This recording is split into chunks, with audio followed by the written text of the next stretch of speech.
what are some of the things that have been implemented to make our school safer? Let me kind of describe it this way, is the first thing that everybody wants that you can never have is prevention. It's going to happen again. It's a hard thing to say, but it's going to happen again. The question is when and where. So what you want to do is have the right resources in place to stop the aggression, to stop the shooting as quick as it starts. You have to stop an armed person with an armed person.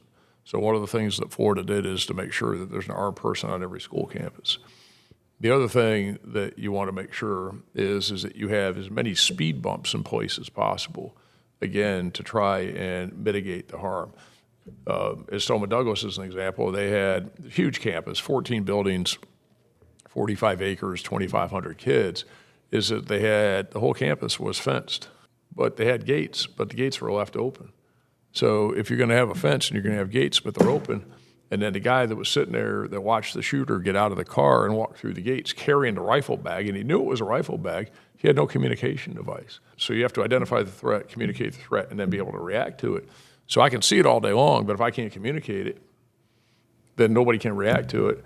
But if I have a communication device and I've identified it, I can identify it, I can communicate it. But if I don't know what to do, you don't know. I can tell you, hey, Ashley, we got an active shooter here. And you're like, and at Stoneman Douglas, there had not been one active shooter drill on that campus in the entire year before the shooting. In February of 2018, 19 years after Columbine, that school district had no active shooter response policy. How?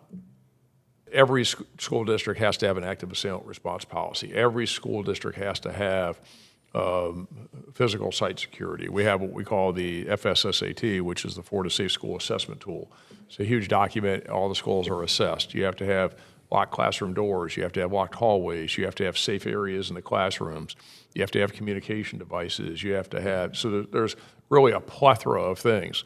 But at its core, where we began was putting those things in place that are going to mitigate the harm. So that was the physical site security.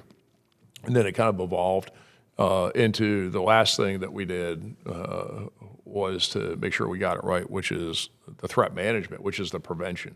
Because prevention's the goal, but it's the hardest thing to accomplish. And prevention is not always going to stop it. So you can't do it. So you want to make sure you focus on some of the other hard things before you get there, and that's what we did.